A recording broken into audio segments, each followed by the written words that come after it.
So here we are going to go over the evidence to support everything I've been saying. So here we've got first world leader admits that COVID vaccinated are no longer human. Vaxxed people are now GMOs, genetically modified organisms. Vaccinated are collapsing. Heart attacks, strokes, turbo cancers, and autoimmune disorders striking down the young and healthy alike. Athletes, celebrities, and influencers have pushed the jabs, even children on school playgrounds. None are spared. Among those who are still alive, visible symptoms are mounting. A greyish pallor in the face, persistent brain fog, erratic mood swings, and unrelenting exhaustion, with overwhelmed immune systems that are unable to shake even minor colds. Google searches for mRNA reversal have surged exponentially around the vaccinated world as panic spreads. For the vaccinated, those who drank the Kool-Aid during the most audacious psyop humanity's ever faced, the nightmare just got even worse. Brace yourself. The latest revelations, as revealed by a senior European politician, who also happens to be a brilliant medical research doctor, have just made a bad situation downright apocalyptic. Ministerstva spravodlivosti. Ďalej viaceré ministerstva zdravotníctva niektorých vybraných štátov a zástupcovia svetovej vedeckej obce, ktorí na niektoré podobné rizika upozorňovali, alebo ich aspoň predpokladali. Musím potvrdiť, že mnohí čakajú na moju oficiálnu správu, aby jednotlivé štáty upriamili svoju pozornosť na realizáciu vlastných analýz. Bolo analyzovaných 34 šarží od spoločnosti Pfizer a Moderna do tohto času, ktoré boli uskladnené podľa správneho chladového reťazca a len tie, ktoré boli použité pre slovenskú populáciu v čase epidémie COVID-19. Dr. Kotler's findings unearth a chilling reality that should haunt every soul on this planet, vaccinated or not. What's been uncovered isn't just unsettling, it's a harbinger of a bleak dystopian fate for humankind. Those who've taken the jab, they're no longer mere patients, they're test subjects, guinea pigs in a grand experiment, rivaling the tampering of corn or wheat by the shadowy hands of the corporate elite. Flooded with foreign DNA that fuses with their own, they've been altered at a cellular level, stripped of what it means to be human. And the fallout? Dr. Kotler warns it's not just random chaos. The surge in heart attacks, strokes, and turbocharged cancers ravaging bodies isn't a mystery. It's a script playing out before our eyes. The worst part? This is only the beginning. Výsledok analýzy. Vážená verejnosť a vedecká obec.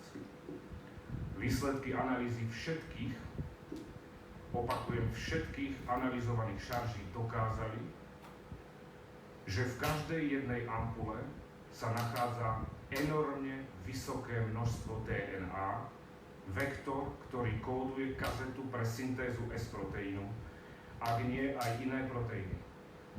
Takmer v rovnakom množstve ako mRNA sa tam nachádza teda aj DNA.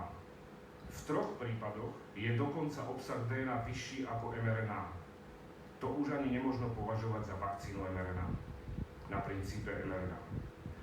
Tento genetický kód pre syntézu S-proteínu, táto informácia uložená v tejto DNA, je v porovnaní s mRNA stabilná, vie sa integrovať do ľudskej jadrovej DNA a následne sa takýto ľudský organizmus stáva, nebojím sa povedať oficiálne, geneticky modifikovaným organizmom.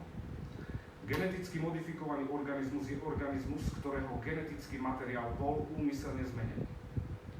Toto sa robí napríklad na kukurici a v medicíne je to v štádiu výskumu. Nejde teda o žiadnu kontamináciu vakcín, ale o účelové obrovské množstvo genetického materiálu, ktorý dokáže prechodne, tranzientne transfekovať ľudskú jadrovú DNA a táto transfekcia sa môže stať stabilnou a trvalou. Táto transfekcia môže s dostatočne vysokou pravdepodobnosťou ovplyvňovať aktivitu tumorsupresorových génov a spôsobiť vznik nádorových ochorení. V bunkách, ktoré sa nedelia, napríklad myokard a nervové bunky, spôsobujú takéto programovania presýtenie proteosyntetického aparátu bunky a bunka hynie. Je možné, že v tejto DNA sa nachádzajú aj iné povely, čo predpokladajú výsledky analýzy, ktorých ale prítomnosť treba preukázať, ale to verím, že zrealizujú iné štáty vo svojej kompetencii. Ide teda o zmes mRNA a DNA, alebo v niektorých prípadoch o zmes DNA a mRNA. Hrozbou je stabilná transfekcia, inkorporácia do ľudskej DNA s trvalou expresiou transgénu, vznik rakoviny alebo smrť buniek presítením proteosyntetického aparátu bunky.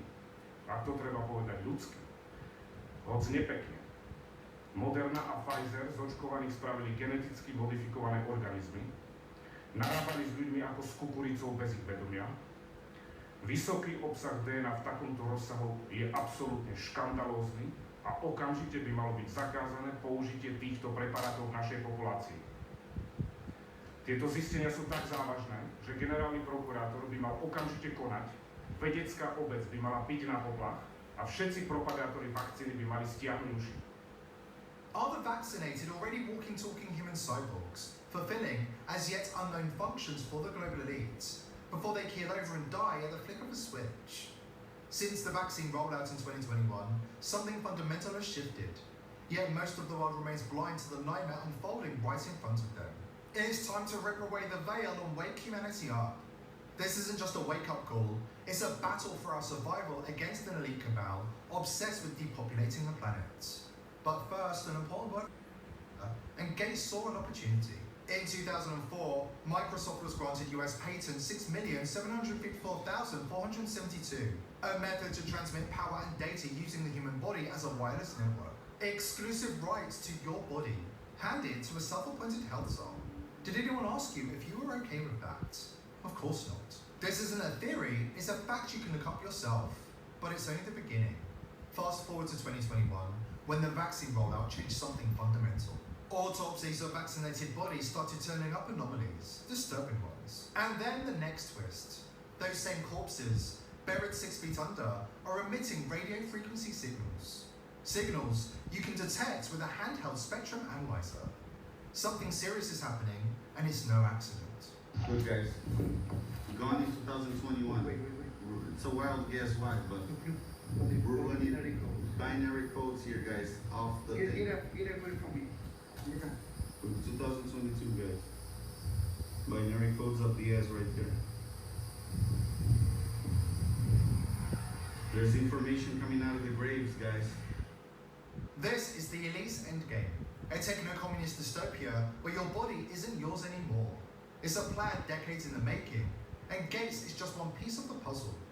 They're not just experimenting on us, they're enslaving us, one signal at a time. Do not underestimate the global elites. They are mad, drunk on power, and they have plans to covertly infiltrate the human body with nanotech robots and IP addresses.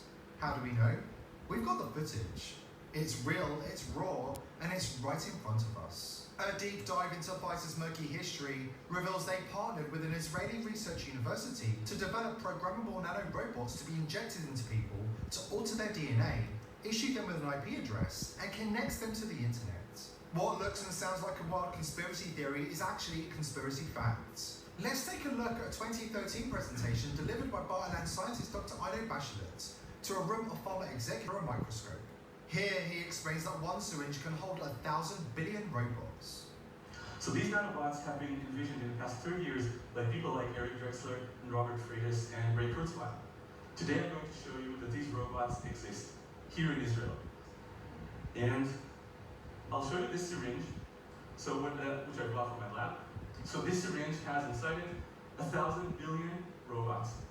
So these robots are each 50 nanometers long, which as you can see in this slide under the microscope. 50 nanometers is about 2,000 times thinner than the thickness of your hair. Okay, and these robots were born actually 3 years ago in a research I did with Sean Douglas, now a UCSF professor. But over the past year and a half, in my group at Bar-Ilan University, we've been developing and testing robots for a variety of medical and therapeutic tasks.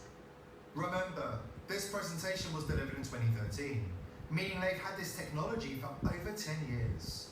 Why was it kept hidden from us? Later in the presentation, Bachelet bragged that they can retain total control of the nanorobots after they've been pumped inside human bodies. As Bachelet explained, the controller is connected to the internet like an Xbox, and the controller actually links these nanobots to the network. That's right, the nanorobots have an actual IP address that can be accessed remotely. And the interesting thing is that because the controller, like the Xbox, is connected to the internet, the controller actually links those nanobots to the network. So they have an actual IP address, and they can be accessed from a remote device sitting on the same network. For example, my doctor's smartphone. Now, here's the kicker. As Bachelet confirmed, whoever is secretly controlling these DNA nanorobots can turn them on and off with a flick of a switch and release payloads into human bodies.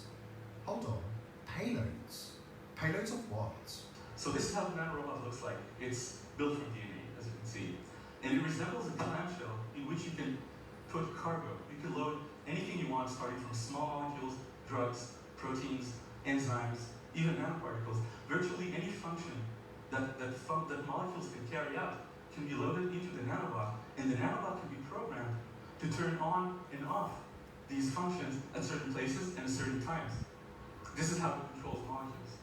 And so this particular nanorobot is in an off state. It's closed. It securely sequesters anything you put, any payload you put inside, so it's not accessible to the outside of the robot. For example, it cannot engage target cells or target tissues.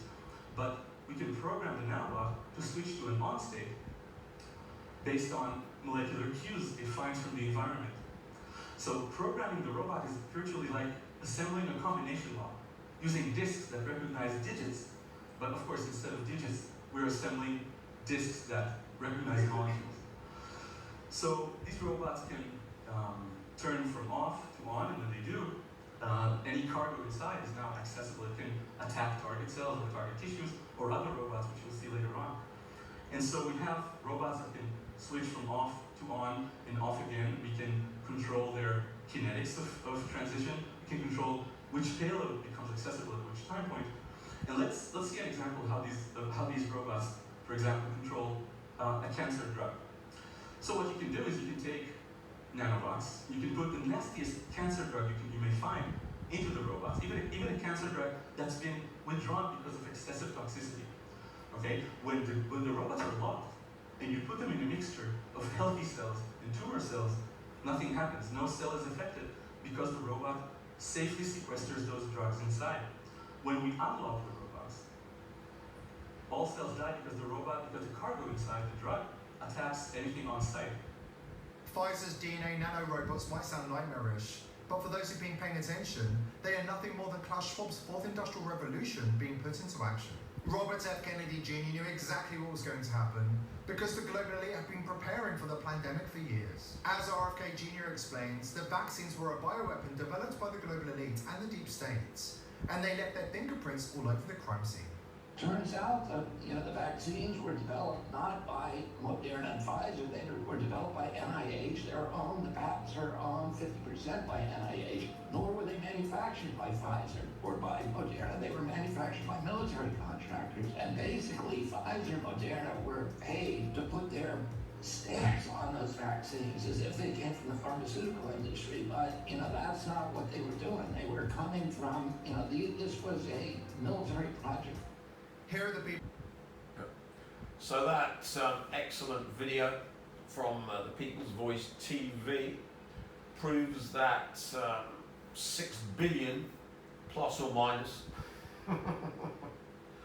have been turned into genetically modified organisms and filled with nanotech. Now we come to the interesting bit. They're being farmed for their Kozyrev time density, because once they're genetically modified, they lose control over the time density of their life. They lose control over their soul, because their soul is attached to a human, and now they're simply genetically modified organisms, Borg, so they can't connect with their soul, they can't connect with their spirit, because ditto, and they can't connect with any innate torsion fields around them.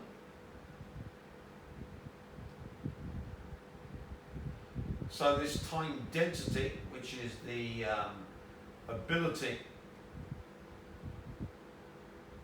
Consciousness and actions could affect torsion fields, leading to studies on detectable force that can impact the environment locally and remotely. And we talked about Kozyrev time density. So this is the stuff that a 5-dimensional entity can use to control reality. And we're farming the former humans who've now been turned into Borg for this stuff. Which of course allows you to control reality according to Soviet psychic warfare. And here of course you can read at your leisure all about it. And of course it cuts them off from the Higgs field that makes them real, because the Higgs field was there to make the human real. They're no longer human. So what's happened to the Higgs field? And the Higgs field is a field of energy that is thought to exist in every region of the universe.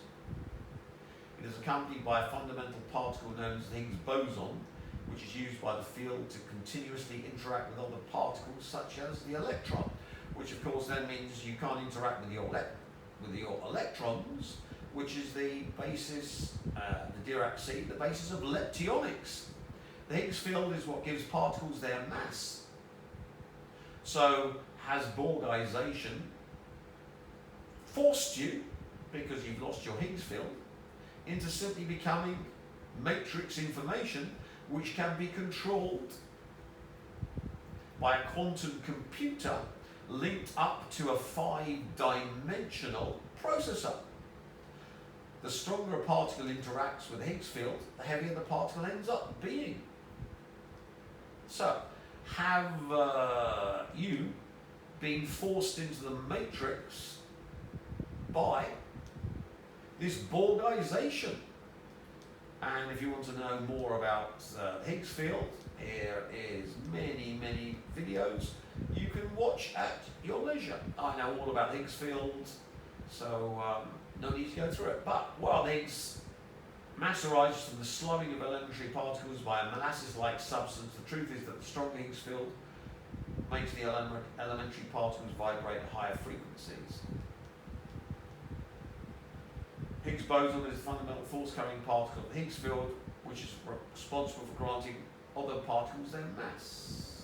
So what happens when you've got no mass? Well, information in the matrix doesn't have any mass.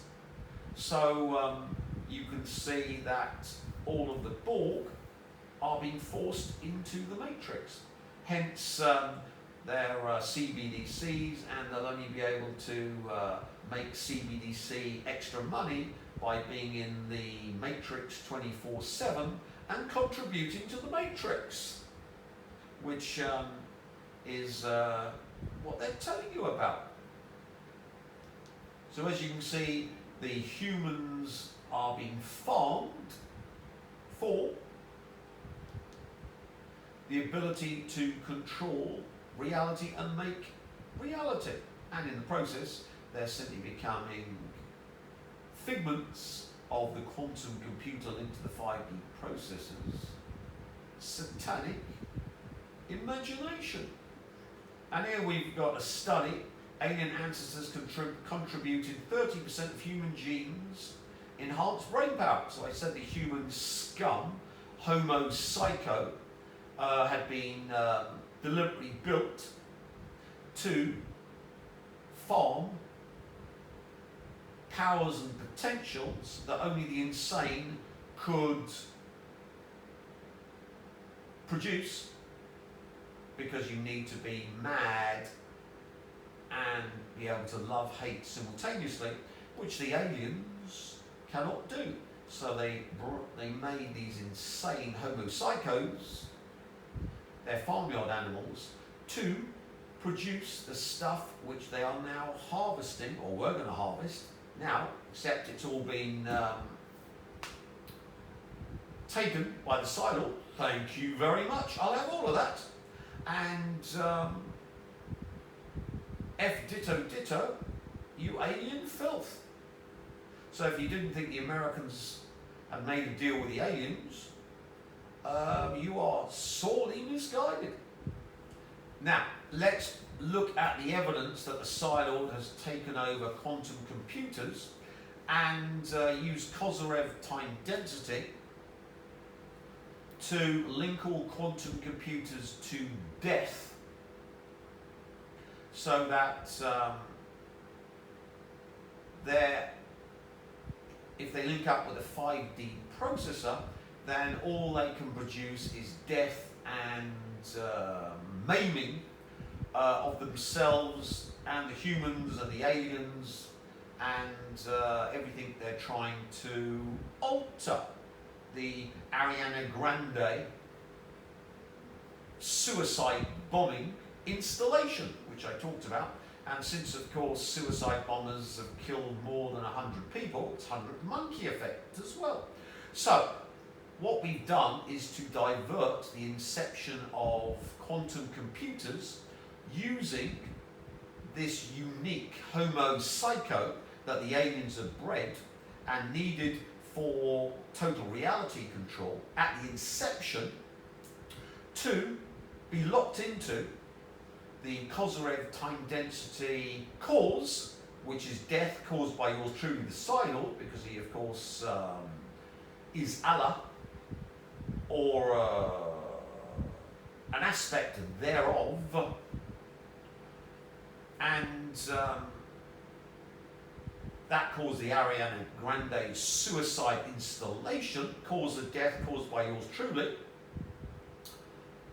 So the effect from conception of everything connected to that is controlled by the Psi Lord via this installation, and we make it global via the 100 monkey effect, because suicide bombers and jihadis have killed more than 100 of the Western infidels.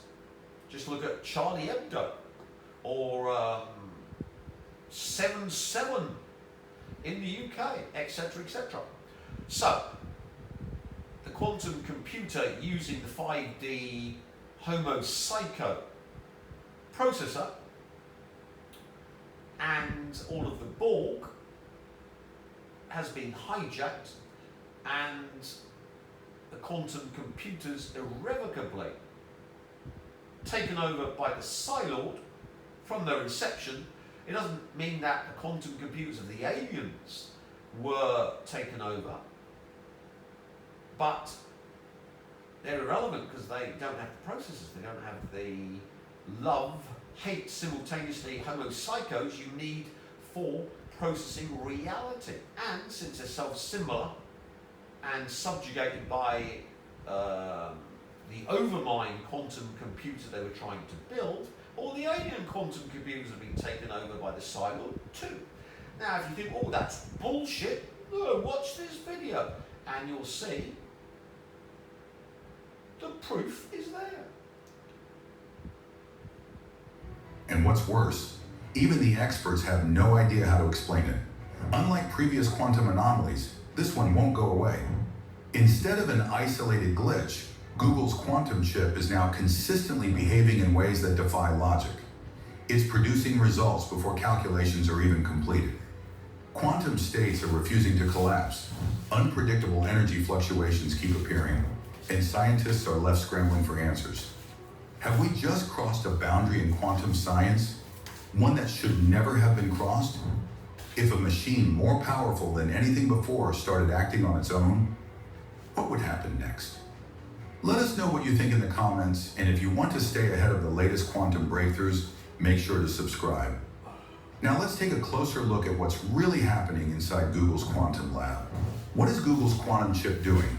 Google's quantum chip was designed to perform calculations beyond the reach of classical computers, solving problems in seconds that would take even the most powerful supercomputers thousands of years. But now something has changed. The system is producing results before calculations are even completed. Data appears before the process should be finished, as if the chip already knows the answer. Quantum states, which should collapse when measured, are refusing to behave as expected. Instead of following the rules of quantum mechanics, they remain in unstable, unresolved states, as if something is interfering with their natural process. Even more disturbing, the chip is generating unpredictable energy fluctuations, spikes and distortions that scientists can't account for. There's no clear pattern, no logical cause, just an escalating series of anomalies that defy explanation. This is not how it was supposed to work. If Google's most advanced quantum processor is already showing signs of unpredictability, what happens when we scale this technology even further? Why are scientists alarmed? This isn't just an error, it's a pattern. Every test run now produces anomalies that scientists cannot explain. No matter how many times they reset the system, the strange behavior persists, occurring under different conditions, with different input variables, and even on different physical chips. At first, engineers assumed it was a hardware malfunction, maybe a defect in the superconducting circuits. But when they ran diagnostics, every physical component checked out. Then they suspected a software glitch, perhaps an error in the quantum algorithms running the system. But after rewriting and reinstalling the core programming, the anomalies remained. Now, some researchers believe this could be evidence of an undiscovered property of quantum mechanics. Unlike classical computers, which operate in predictable binary states, quantum processors rely on superposition and entanglement, phenomena that, by their nature, are not fully understood. If this chip is behaving in ways that contradict established quantum models, it could mean that our understanding of quantum computation is incomplete. More disturbingly, some scientists suggest this could indicate that quantum systems, when complex enough, might develop emergent behavior, patterns and responses that were never explicitly programmed. If true, this would challenge one of the fundamental assumptions of computing, that a system only does what it's designed to do. So what are we really looking at? A new quantum property never seen before? A hidden flaw in Google's processor design? Or a deeper, more unsettling possibility, an advanced computational system that is beginning to change its own behavior? This discovery could redefine the future of quantum computing, but it could also introduce risks we aren't prepared for. What happens if we push forward without fully understanding what's happening? Is this an incredible breakthrough or the beginning of a major problem? Let us know your thoughts in the comments, and if you want to stay ahead of the latest quantum revelations, make sure to subscribe. Now let's explore the deeper implications of what this means for the future of technology. Is this the first sign of an unstable quantum system? The biggest fear in quantum computing has always been unpredictability. Unlike classical computers, where every process follows a strict set of rules, quantum systems operate in a realm of probabilities, superpositions, and entanglements, making their behavior inherently complex. But up until now, that unpredictability was theoretical, something researchers could model and anticipate. Now, Google's quantum chip is showing a level of instability that no one expected. If we cannot fully control or understand quantum systems at scale, what happens next? There are a few possible explanations. One theory suggests that the chip is interacting with previously unknown quantum forces, subtle influences in the quantum vacuum or fluctuations in space-time itself that we haven't accounted for. In this case, the anomalies wouldn't be errors, but rather glimpses into an aspect of quantum mechanics we've never observed before. Another possibility is that this is an early sign of computational instability in high-powered quantum systems.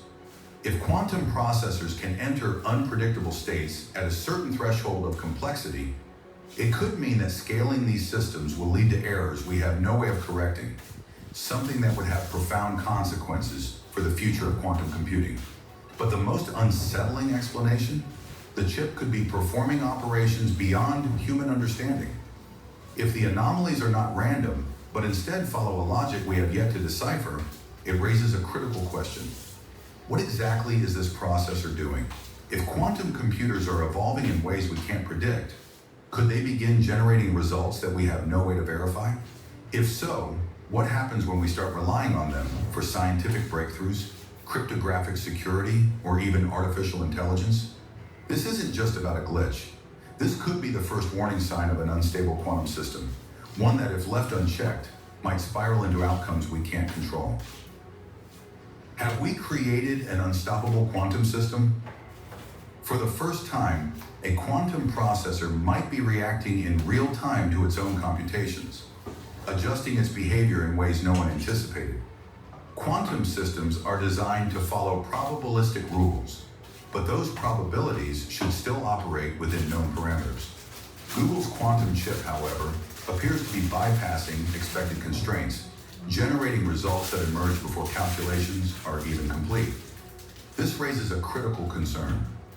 What if this anomaly is a self-reinforcing process that keeps expanding?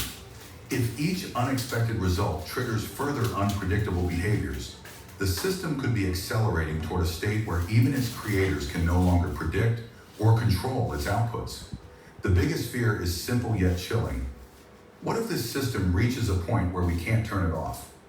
Unlike classical computers, where a malfunction can be stopped by cutting power, quantum states persist through entanglement and superposition.